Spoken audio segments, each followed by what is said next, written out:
Hi, this is Joe Satriani, and you're watching LoudGuitars.com. Hi, this is Rick Corvez, and I'm the winner of LoudGuitars.com's private lesson with Joe Satriani.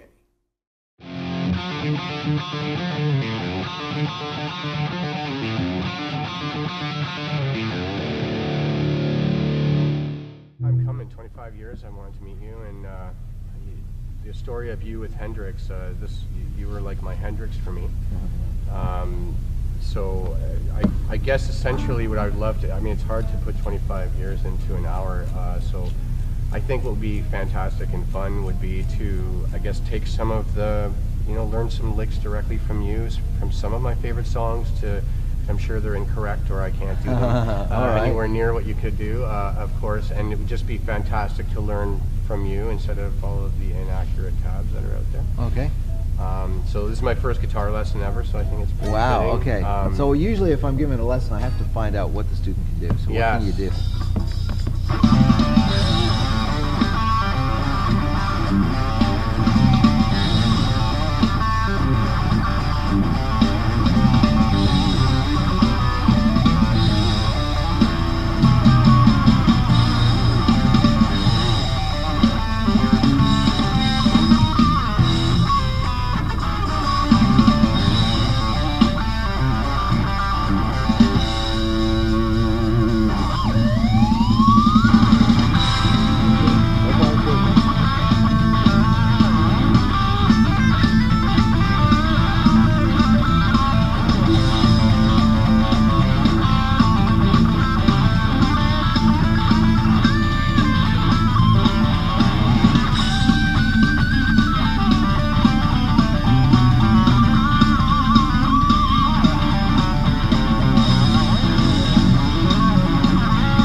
Sounds good so far.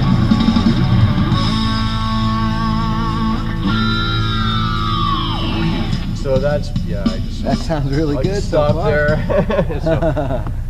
That's so great. I'm really nervous. My hands feel like glue. I don't know what yeah. happens, but just that weird moment of your music's fantastic. It's inspired me for years now. So I just would love to, I guess in a perfect world, besides just being your full-time student and stuff. But I think just learning some certain things. Like there's a couple of riffs that are difficult and so a little bit of improvising, maybe a little bit of help. I feel like because I've been playing by ear my whole life, I understand basic theory and basic stuff, and I understand the shapes, but to be honest with you, I would just love to know that kind of little missing piece that maybe will help me with my improvising to help me take me that next level. Sure, yeah. Well, there's lots of little things that I think we all pick up along the way that really go and take us the distance. That if you look at it on paper, you go, well, that's nothing. That's a little hint.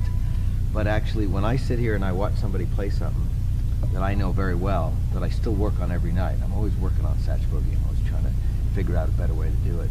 But when I watch somebody else play it, I can see former versions of myself. Let's say the first time I started writing it, I wasn't quite sure I could pull it off, if it would sound like a song when I was done, which notes I should leave out, where was it inadequate, where it needed to sit back, where it needed to move forward.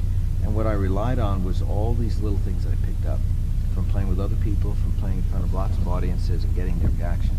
So the first couple of things that I noticed right away was that you could have used like 20% more swing sitting on the backbeat. Jeff Campitelli on the drums, man, that guy is like the Cadillac of swing. He always finds the furthest place in the back to make it very comfortable. So when you go to play with him, you've got to almost take the position that you're in the trunk, right? Because he's he's already presenting you with a very sort of like this. He doesn't play like this, you know. He kind of plays like this. Yeah, and just so kinda- for you to sound not kind of nervous, you have to figure out to get back there with him, Yeah, right? yeah.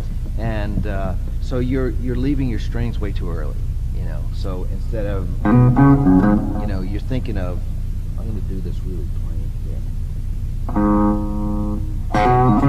Just that, I'm really milking it for everything I can get out of it. And that's what I'm, instead of Trying to slow it down. Yeah. it's really short. Now I probably can't even play it stiff anymore because I've played it so long swinging it.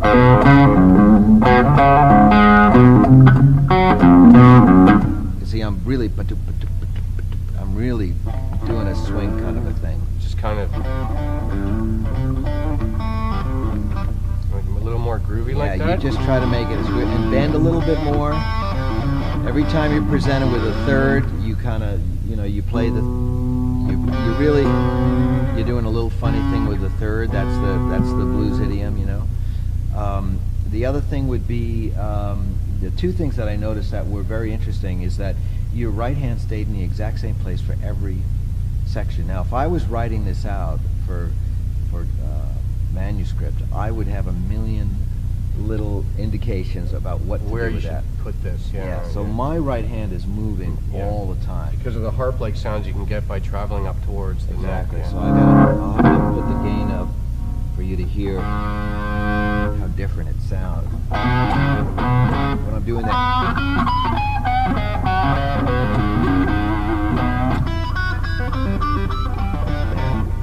So you do have to kind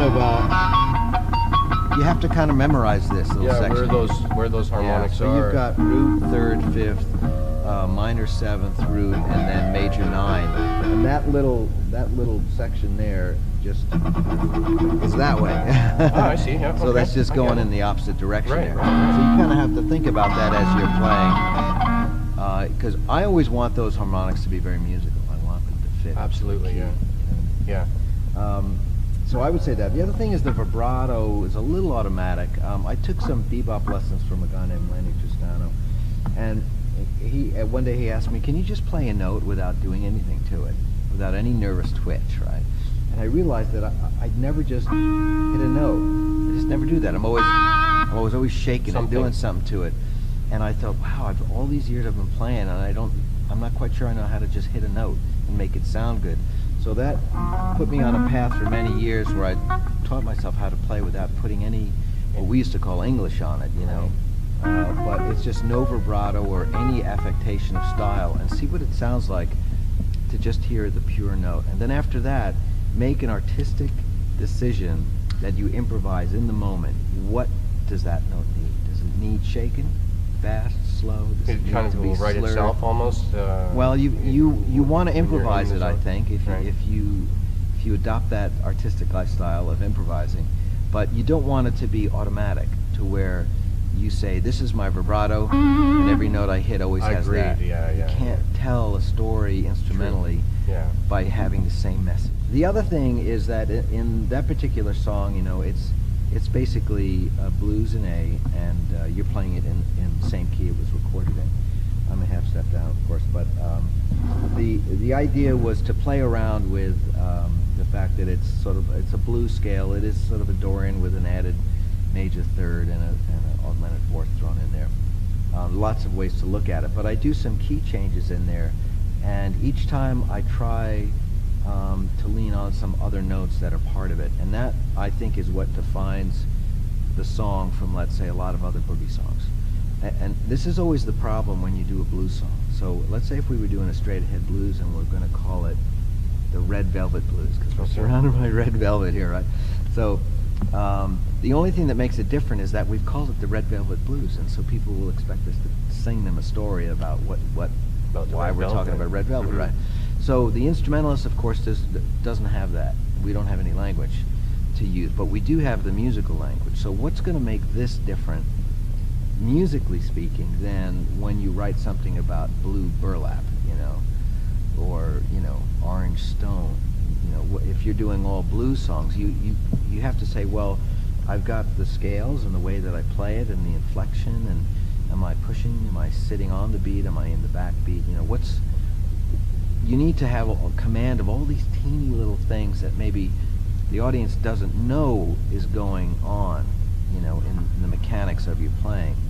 But you as the player have to take total control over it, just the way a singer would, because a singer could sing Red Velvet a million different ways and give you a different impression. You know, they could sing it with anger, they could sing it with fear, they could sing it with defeat. You know what I mean? Right. And as we listen to it, we say, oh wow, this, you know, this guy's sending us an extra message along with those two words. So as players, even if we just have an 8-bar solo, that's kind of like the challenge, is to try to find the way that we can communicate these deeper musical meanings to people. So, and it's all this little stuff, this, how we pick it, do we use all of the pick? That's the other thing I noticed. You never changed the part of the pick that you use. You had one position. So, you know, you've got the biggest excuse in the world. You know, it's just crazy to come show up in front of these cameras and start playing. So I'm just using you as the guinea pig, and thank you. And you're a very brave and courageous subject. But let's say if you were, in fact, my regular student, right? And you said, look, Joe, I want to be great, so come down hard on it every week. That's what I'd be doing. I'd be looking at every little aspect of what you're doing. Which is what I need. Yeah. But this is, you know, what I've been longing for all this time, was to have that scrutiny, you know, and say, hey, okay, there's these things that you need to do that I'm even noticing now that I'm actually forgetting about while I'm doing this, right? You know? Yeah, and it's now isn't that's also a part of performance, because we go out to perform every night, and do you ever get jitters, or your hands are sticky, or does ever? Oh well, a lot of happen? things happen. I mean, we're humans. We're at the mercy of the environment. Every night it doesn't sound the way you thought it was going to sound, and strings feel different, or your amp doesn't perform right, or the monitors are funny, or they're slapped back, or there isn't, or the stage is boomy, or it's dry, or it's bright, or the audience is screaming at you while you're trying to find the right pitch, and you can't hear your guitar over the people screaming at you. So yeah, all sorts of things are happening, but I think each time that you go out, once again, you want to control all these little tools that you've learned along the way, because ultimately our job is to lift people and their spirits in a performance with our music. So we have to deal with all this stuff and say, I can deal with it. I'm a professional musician. I've prepared for these moments when my strap breaks, or the amp blows up, or whatever, you know, or someone doesn't show up for the show and we got to cover for them, or whatever it might be. And you have to plow through, and the strength that you build in your musical character is what gets you over that. So it's sort of like, I can't say that, well, if you practice this, you know, one thing, you know, 3 hours a day, your hands will be strong, and therefore you will never be weak. That rarely comes into play. That's what I find. What comes into play is kind of like what you mentioned, is just like the odd thing that you never think would ever happen. That's what happens, and that's what tries to throw you off. And it's that sort of, you know, musical, I don't know, rock and roll moral fiber that keeps you standing on your 2 feet, saying, I don't care, I can keep playing, you know. This is like, I can, you know, my job Trudge is to, forward, just go forward. You know, I've covered a lot of ground. So that's really what it is. You got to cover a lot of ground. So again, without having to use Satch Boogie over and over again, I would say that the obvious thing is to get really in contact with each of the scales that you're using, and then keep breaking it down and put your playing under a microscope and think, how can you get more out of this one note? Is it where I pick it? Is how much pick sticks out of my fingers? What vibrato, no vibrato? You know, what pickup selection am I going to use? You know,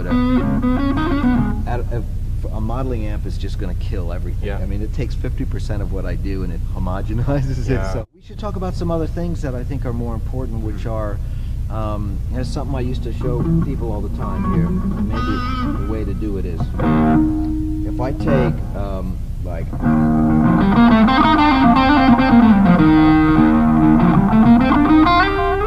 you know what key that is? It's the 4th mode of the major scale, which is is a Lydian scale. Lydian. Now what if I go? Is it like mixed Lydian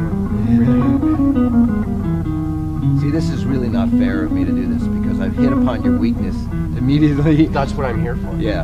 Like that. To be honest with you, that's what I'm here not for. doing this on purpose. Yeah. But this is what I would do. If he was a real student, what I would do is in 5 minutes, I got to figure out what have you covered before. And then I'd say, Yeah. I'd make a mental note, okay, ear training.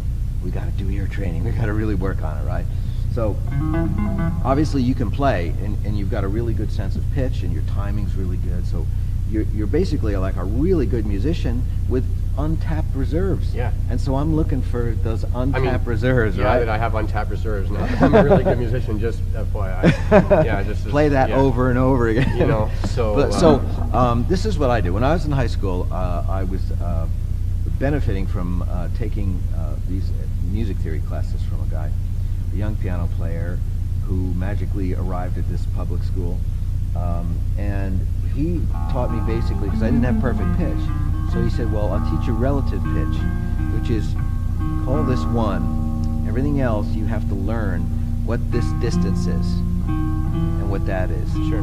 What that is. And we'll give it a number. 1 flat 2, 1 2, 1 minor third, 1 major third, 1 augmented fourth, 1 fifth, minor 6. Totally, just to be able to 7. pick it out of the air and understand where right. you are. And then he started showing me the modes, which I started out playing the sing and E because it's just easier for the guitar. That's right. And So pedal tone can. right. So the mode is like a musical set of numbers, 1 through 7, and then it keeps repeating over and over again. If we're looking at a piano, C to C, and it just goes all the way up to 88 keys, right? But if we start at D and end at D, that's a mode of the same white keys. We haven't changed any notes. We've just started and ended at a different spot. That we call Dorian. If you start on E, it's Phrygian, F, Lydian, what I started playing. 5 to 5 Mixolydian, 6 to 6 is the natural minor, 7 to 7 Locrian, hardly anybody uses that one, and 1 to 1 or 8 to 8, we're back to our octave again.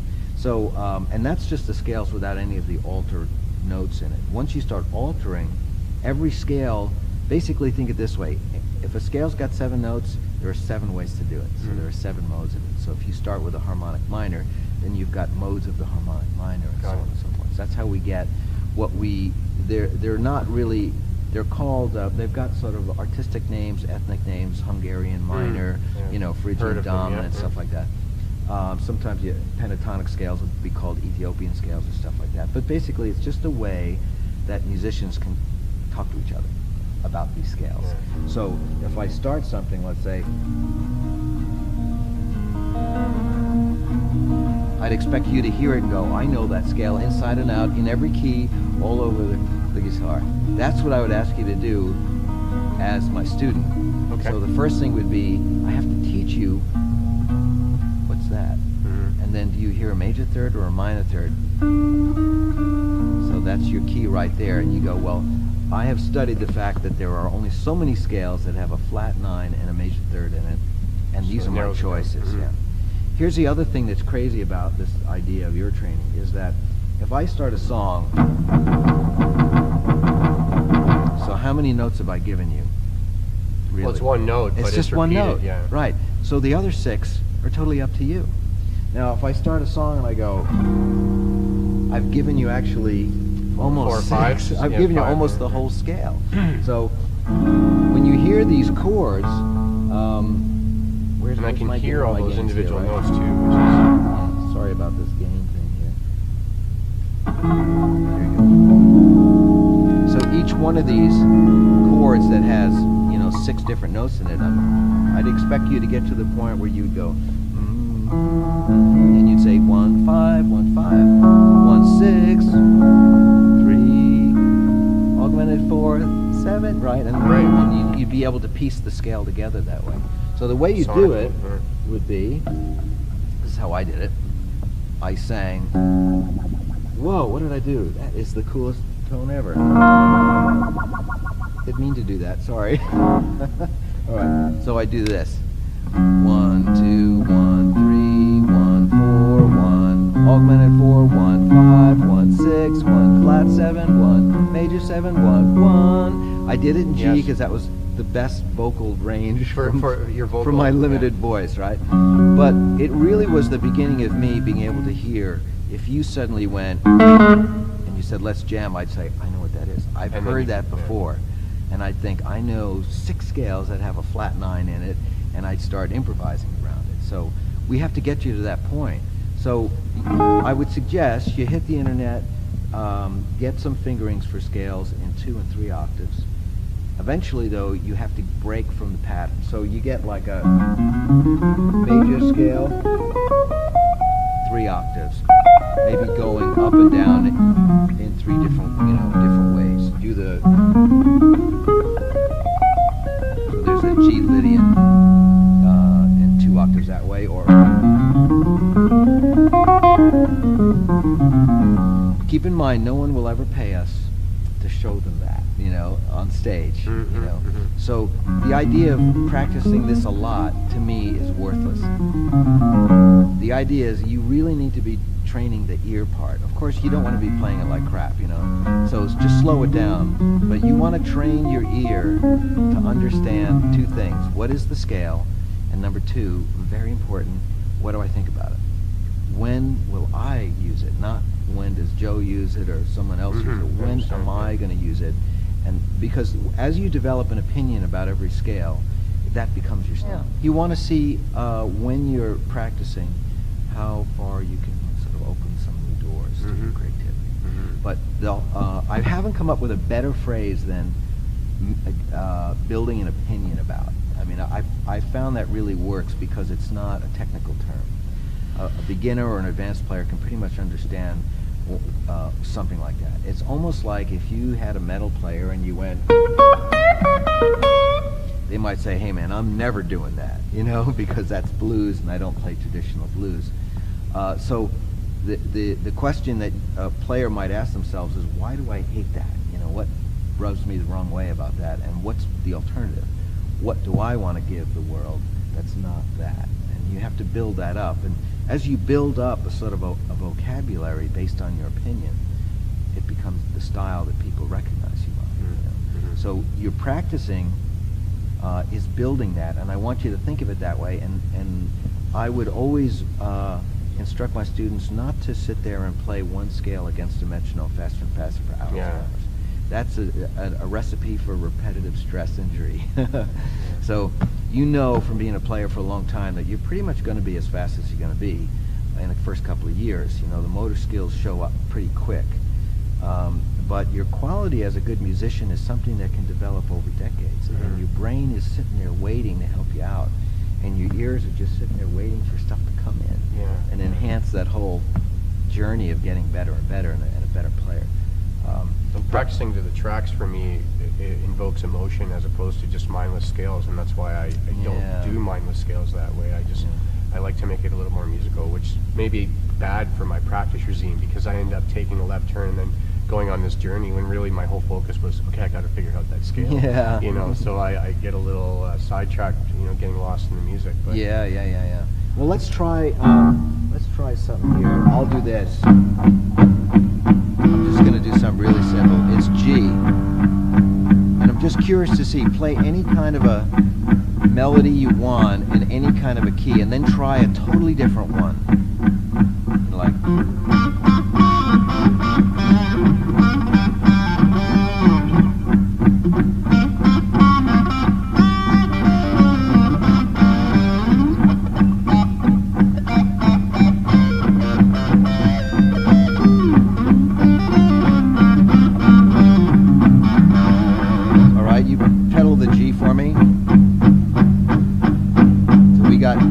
one note, basically.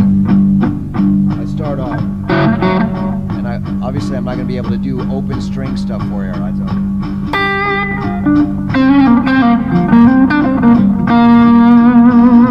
A little loud for you here.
7 or 8 different scales, I don't know, just playing around. And I kept a sort of a jazzy swing on it, just to figure out a way to keep something the same. So again, illustrating that if you just give me one note, I have the freedom of the other 6 pretty much. So I think I started with blues, like you had started blues, so I thought, okay, start with the blues. So I've got this. And then Lydian.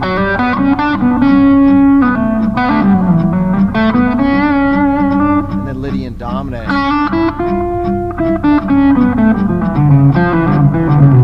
And then Phrygian dominant.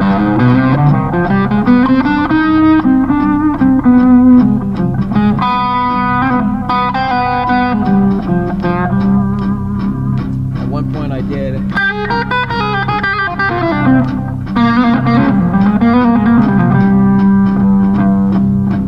This is 2 ways of doing it. Either you can call that symmetrical, or I'm playing a diminished scale off of a different mode, but it's the same thing. It's just half step, whole step. But this creates, even in the simplest, this is almost like an introduction to a song, right? Just something that's starting out.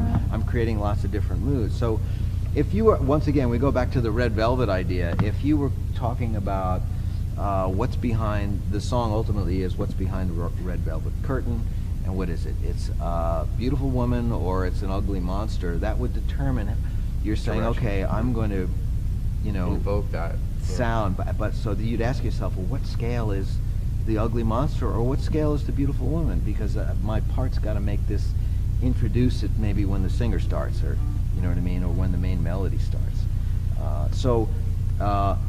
How does a guitar player learn how to do this? You know, what I did was, if I was near a piano, I'd go and I go, and I'd sit there and,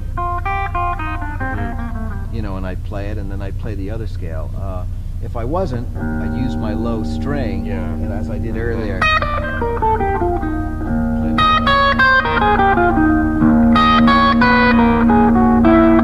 You know, and I'd play all these modes, and I'd just try to sing them. Then the other thing was, I tried to sing them without any instrument around. So I'd have to just, again, if I'm starting with that G, and I'd try to go 1, 2, 3, 4, 5, 6, 7, 1, and that would be, okay, that's my major scale. And I'd say, well, what's Phrygian dominant? And I'd have to mentally, you know, get this 1, flat 2, major third, foot, like that. And I'd be singing like that. And the idea is that your voice vibrating, you know, is a physical thing. It's a visceral lesson you're teaching yourself. And so when somebody does, your body's gonna remember that. You know what I mean? It's because you're not gonna be doing this, especially if you're performing with people. You're looking at the camera, at the audience, right? And so, but if someone in the band suddenly plays something, you want to be able to react to it, you know? So that means that not only your ear, but kind of like you have to have a physical memory of it. This guy I took some lessons from, Lenny Tristano, was really big on that. He had me memorizing melodies and solos with my voice. I had to come in and bring a record, put the needle down on the record, and sing it along, you know, with the horn player, whatever. I'd bring in, you know, Miles Davis. I would bring in Black Sabbath. I brought in everybody, you know. He didn't discriminate. But it really taught me that lesson, that instead of learning how to play it and relating to it as a bunch of fingerings and picking assignments, learn it as a piece of music as you would a listener. And then the music will come out this way, which is, he thought that's where it should become. It should become from the inside out. That's down. That would be down on the piece of paper. I would write down modes, or tell you to go out and find some. And we talk about some fingering, and but basically the idea is you have to get this ear training thing happening in your head, so that you understand when you hear somebody play Lydian, you go, I know that's a Lydian mode. No wonder it's making me feel that way. Right. Yeah, the modes for me are like emotions, like feelings. Like, you know, some are dark and happy and moody, and so that's. But you have to learn them. I would say this. This is very important. You have to, as a student of music, you have to admit to yourself what you don't know. Just say, I cannot play Phrygian dominant in, you know, B flat, A flat, E flat, all over without just doing the fingering I picked off the internet. Right. You know what I mean? So that puts you on a trajectory of practice that's probably unprecedented in your life, but it's so necessary to break out of, let's say, if this is how you learn the scale, to never play that in front of an audience.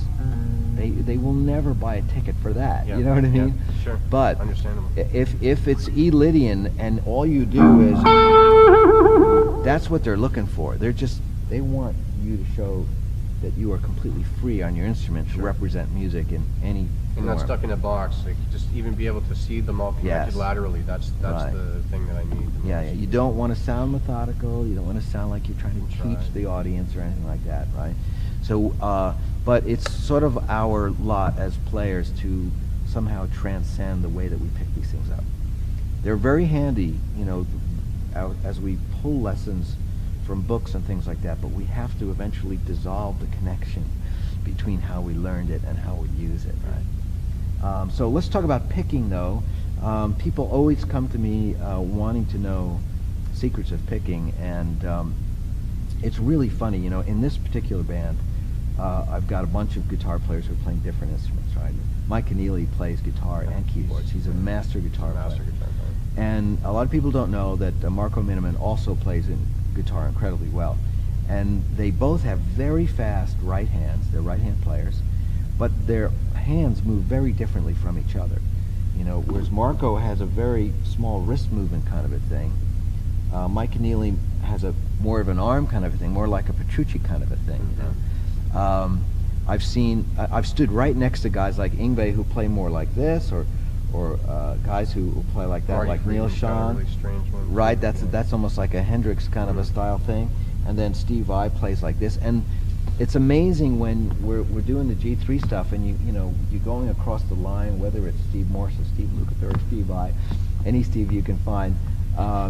They can all play just as fast as each other, but they're all holding their arms and their wrists in a Very different different, place, yeah. you know.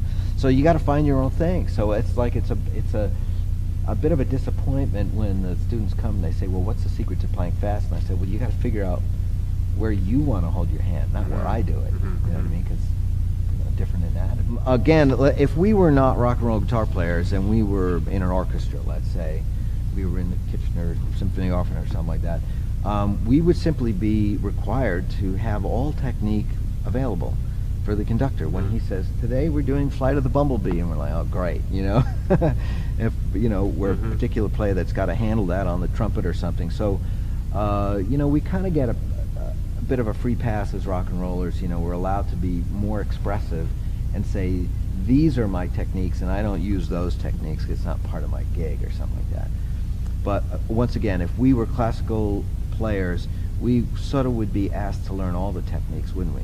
Because we would be representing hundreds of years of repertoire, and the conductor would pull out something from 1700 or 1900 or whatever, 1600. We'd have to react to this. So you have to eventually figure out a way to play with picking, mute picking, open picking, picking where you hear the pick, picking where you don't hear the pick, because ultimately it sends a message to the audience. When someone is in let's say a hardcore band, and they go to play something and the audience doesn't hear the picking, the audience might get let down because that's what they're expecting. They want to hear the aggression in the sound of the pick, right? If you're playing in a different kind of a band that plays a variety of music, the audience may get let down because the guitar player's always going choppa, choppa, choppa every time they play something, and it's like, what's that got to do with the song? You know what I mean? So ultimately, I think we can't get off the hook on this thing. We have to learn how to play both ways. However, I think it's important to know when to use it, because the sound of the pick is something that the average listener is affected by, and the absence of the sound pick is the same way. So when we do something legato, the average listener in the audience says, wow, that sounds so fluid, it makes me feel so free. And when we pick every note and make sure they hear the scraping of the pick, intensity, right? yeah, It's they like feel that intensity, yeah. And depending on the music, it may be exhilarating or make them feel uncomfortable, whatever it is we're going for. So that's a long way of saying we've got to do it all. Eventually, I think, like, when you practice picking, it should wind up yielding something pretty, as well as things that are pretty aggressive. I'm just always afraid that people who practice picking aggressively will just write extensions of the exercises. So I'm a big fan of just learning as many songs as you can that have interesting picking that maybe throws you for a loop, and use that as your exercise rather than these, because these kind of things rot the brain. And once again, no one will ever pay to see you do that, so you might as well, you were talking about playing that, you might as well play things that are nice and that have some sort of musical content, or write some of your own. Make a point of maybe every 2 weeks just write something simple. It can be very derivative, but just something that maybe focuses on something you're having a hard time with picking wise. Do you do any arpeggio stuff? Like these I used to really hate when I was young because they focused on things I wasn't all that good at.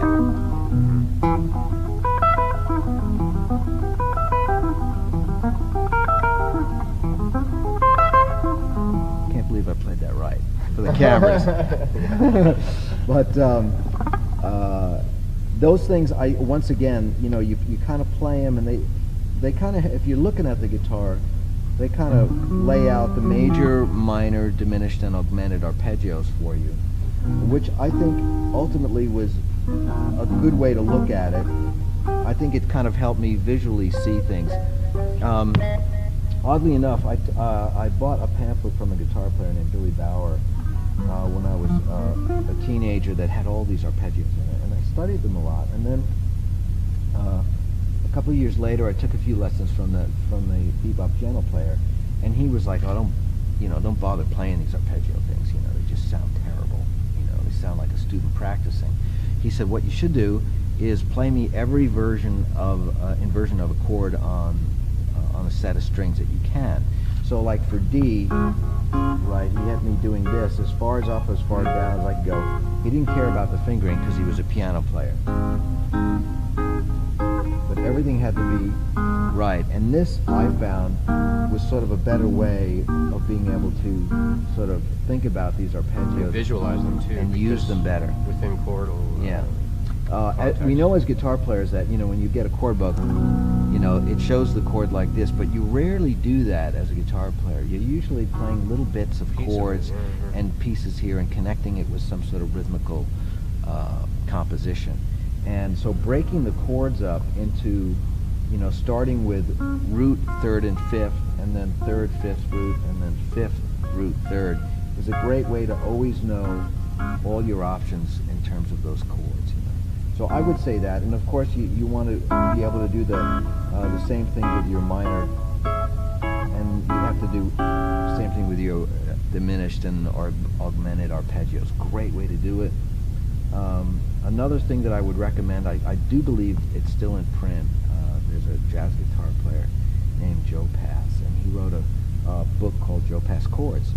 And what he did, for instance, on the first couple of pages, he wrote, for major chords, all these forms will work, and he wrote down no chord names.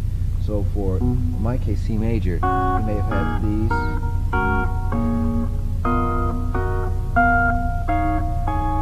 and he had simple things like that mixed in.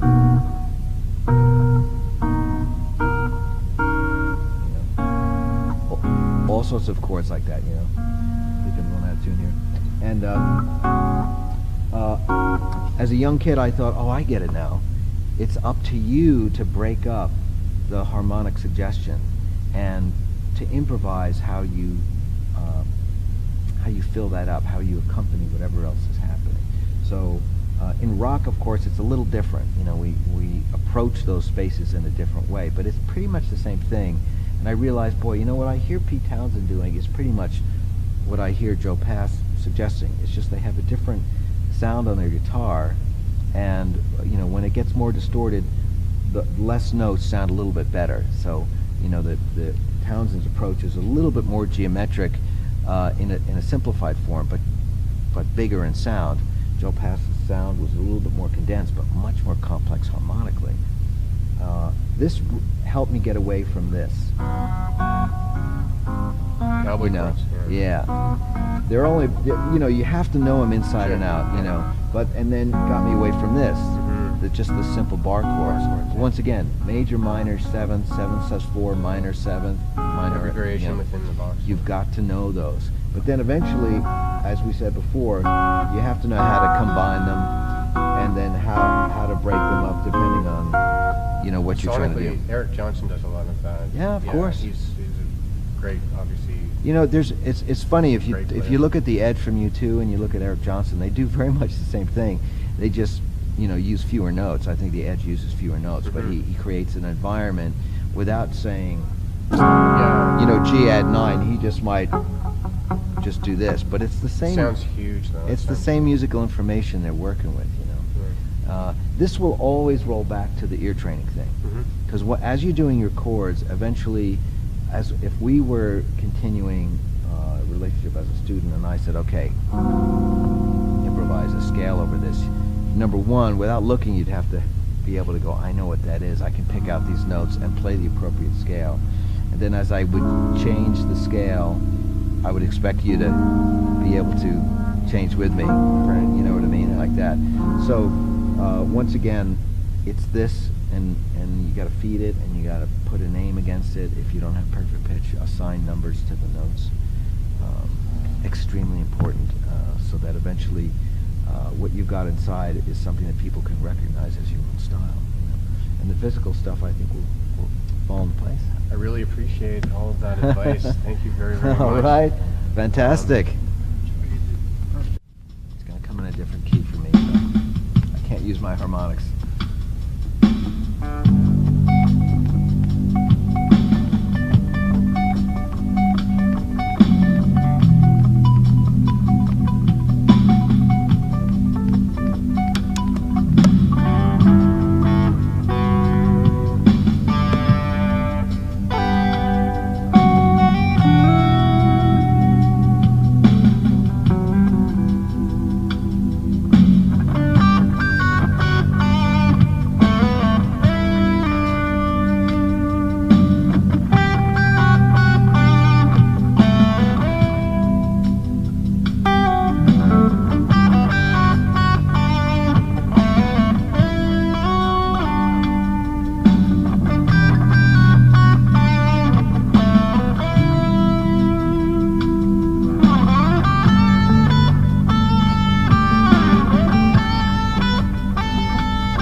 Hard. Am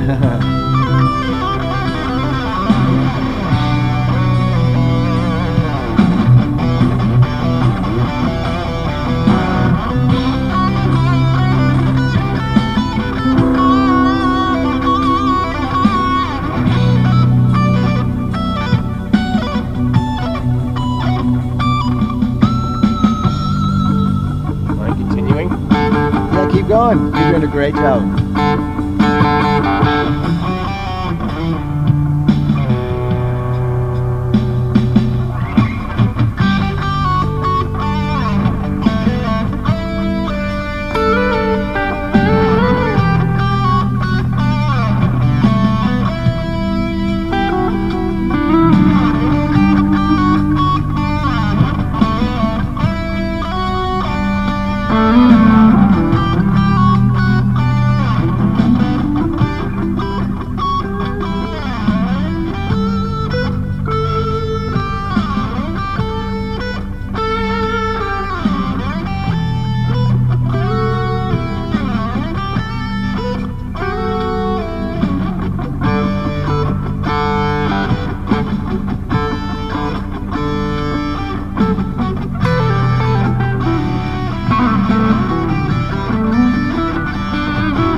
jazzier, bluesier version, right? Thank you so Thank much. you. Good playing. Fantastic. Did I mention he was a good musician?